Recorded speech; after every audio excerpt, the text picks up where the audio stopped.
తిరిగి BCN news కి స్వాగతం. తొలి ఏకాదశి పర్వదినం సందర్భంగా పశ్చిమ గోదావరి జిల్లాలోని ప్రసిద్ధ ఆలయాలు భక్తులతో రద్దీగా మారాయి. నరసాపురం పట్టణం, చిట్టవరం గ్రామాల్లో దేవాలయాలు భక్తులతో కిటకిటలాడుతున్నాయి. తెల్లవారుజాము నుంచే భక్తులు స్వామివారిని దర్శించుకుని ప్రత్యేక పూజలు, అభిషేకాలు చేశారు. తొలి ఏకాదశి రోజు స్వామివారిని దర్శించుకుంటే సర్వశుభాలు కలుగుతాయని, అష్టైశ్వర్యాలు సిద్ధిస్తాయని భక్తుల విశ్వాసం. భక్తుల రద్దీని దృష్టిలో ఉంచుకుని దేవస్థానం పాలకవర్గం ప్రత్యేక ఏర్పాట్లు చేసింది.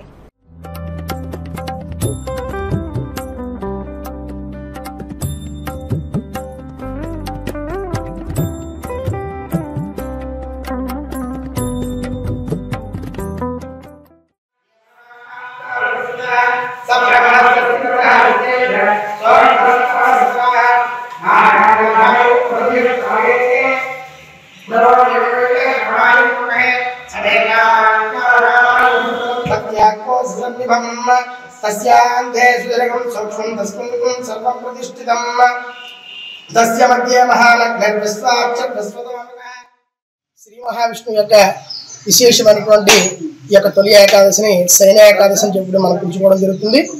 శ్రీ మహావిష్ణువు ఈ రోజున ఈ యొక్క పాలకడలో యోగ నిద్రాగతుడై ఈ యొక్క దక్షిణాయన పుణ్యకాలం ప్రారంభమయ్యే సమయంలో ఈ యొక్క చాతుర్మాస్య దీక్షను ప్రారంభించుకోవడం జరుగుతుంది. ఈ యొక్క చాతుర్మాస్య దీక్ష శ్రీ మహావిష్ణువుకి చాలా విశేషమైనటువంటిది. ఈ యొక్క ఆషాఢ శుద్ధ ఏకాదశి నాటి నుండి కార్తీక శుద్ధ ఏకాదశి వరకు కూడా ఈ యొక్క దక్షిణాయన పుణ్యకాలంలో ఈ యొక్క వచ్చేటువంటి ఏకాదశులన్నీ కూడా చాలా విశేషమైనటువంటి. అందులో ప్రధానంగా ఈ యొక్క తొలి ఏకాదశిలో మన యొక్క హైందవ సాంప్రదాయంలో తొలి పండుగగా పిలుచుకునేటువంటి ఈ యొక్క తొలి ఏకాదశి నాటి నుండి ప్రారంభమవుతాయి. ఈ యొక్క ప్రతి ఒక్కరు కూడా ఈ యొక్క తొలి ఏకాదశి నాటిని ఉదయాన్నే లేచి నిత్యకృత్యాలని కూడా పూర్తి చేసుకుని గృహదేవతను ఆరాధించి తనకు అందుబాటులో ఉన్నటువంటి దేవాలయాలకు వెళ్ళి ఆ యొక్క శ్రీ మహావిష్ణువుని దర్శించి ఈ 4 నెలల పాటు కూడా శ్రీ మహావిష్ణువు ఎవరైతే ఆరాధిస్తారో వారికి శ్రీ మహావిష్ణువు యొక్క సంపూర్ణమైన అనుగ్రహం సిద్ధిస్తుందని చెప్పి శాస్త్ర ప్రమాణంగా చెప్పబడింది. అటువంటి పరమ పుణ్యదాయకమైనటువంటి యొక్క ఏకాదశి నాడు ప్రతి ఒక్కరు కూడా ఆలయాలకు వెళ్లి శ్రీ మహావిష్ణువుని దర్శించి స్వామి యొక్క అనుగ్రహాన్ని పొందవలసిందిగా. నెల్లూరు ఇస్కాన్ ఆధ్వర్యంలో గూడూరు పట్టణంలో జగన్నాథ రథయాత్ర ఘనంగా నిర్వహించారు. తిరుపతి జిల్లా గూడూరు పట్టణంలోని సొసైటీలో ఉన్న నారాయణమ్మ దేవస్థానం నుండి జగన్నాథ రథయాత్ర పట్న పురవీధుల్లో సాగింది. యాత్రలో బేతాళ నృత్యాలు, మంగళ వాయిద్యాలు, కోలాటం, పండరి భజన, విచిత్ర వేషధారణ ప్రత్యేక ఆకర్షణగా నిలిచాయి. భక్తులు హరే రామ హరే కృష్ణ నామస్మరణ చేస్తూ నృత్యాలు చేశారు.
రాజీ మార్గం ద్వారా కేసు సత్వర పరిష్కారానికి కక్షిదారులు లోక్ అదాలత్ను వినియోగించుకోవాలని Bhimadole junior civil judge court న్యాయమూర్తి ఎస్ ప్రియదర్శిని నూతక్కి పేర్కొన్నారు.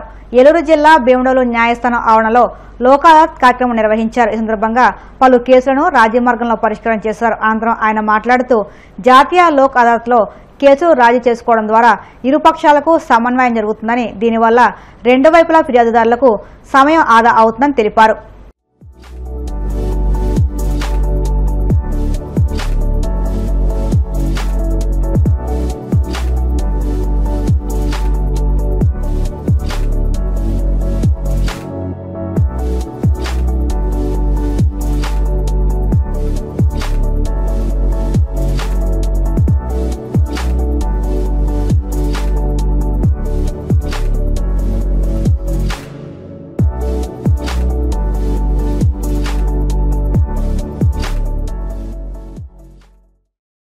భీమడోలు జూనియర్ సివిల్ జడ్జి కోర్టులో జూనియర్ సివిల్ జడ్జి గారి ఆధ్వర్యంలో జాతీయ లోక్ అదాలత్ ఏర్పాటు చేయడం జరిగింది.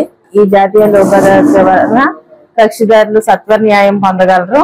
వారికి త్వరగా వారు ఏ కేసులు అయితే పెట్టుకున్నారో త్వరగా జరగడానికి ఈ లోక్ అదాలత్లు మనకి చాలా అవకాశాన్ని కల్పిస్తున్నాయి. కాబట్టి రోజు ఈ జాతీయ లోక్ అదాలత్ లో చాలా వరకు క్రిమినల్ కేసులు, సివిల్ కేసులు కూడా రాజీ చేయడం జరిగింది న్యాయమూర్తి గారి ఆధ్వర్యంలో. ఇంకా ఎవరైనా చేసుకోగలిగిన వారు ఉంటే త్వరగా వచ్చి ఈ రోజు వారి యొక్క కేసులను రాజీ చేసుకుని న్యాయం పొందగలరని కూటమి ప్రభుత్వ రెడ్ బుక్ రాజ్యాంగాన్ని ప్రజలు తిప్పికొడతారని మాజీ స్పీకర్ తమ్మినేని సీతారాం అన్నారు. శ్రీకాకుళం జిల్లా ఆముదలవలస పార్టీ కార్యాలయంలో నిర్వహించిన సమావేశంలో ఆయన మాట్లాడారు. ఇటీవలే మాజీ సీఎం జగన్మోహన్ రెడ్డి వివిధ హోదాల్లో కార్యవర్గ సభ్యులను జిల్లా మండల స్థాయి అనుబంధ సంఘాల్లో నియమించిన విషయం తెలిసిందే. నియమితులైన నూతన కార్యవర్గ సభ్యులకు ఈ సందర్భంగా ఆయన అభినందనలు తెలియజేశారు.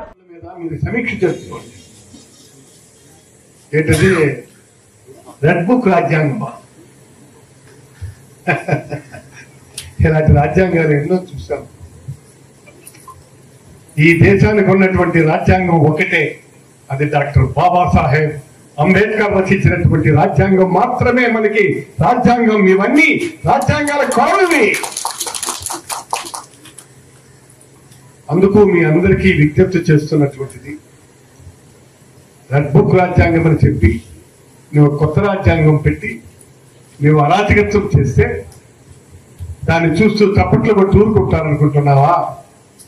ఎదిరిస్తారు, తిరగబడతారు, కలిగిపడతారు.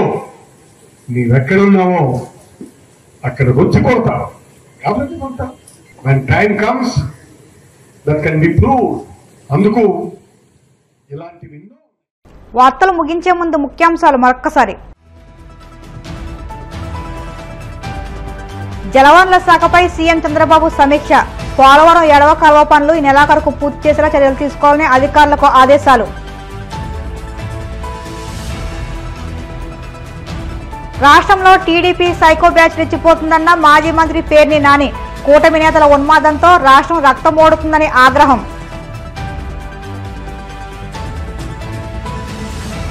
పేర్ని నాని నోటికొచ్చినట్లు మాట్లాడితే చూస్తూ ఊరుకునేది లేదు. Kapu corporation chairman Kothapalli Subbarayudu fire.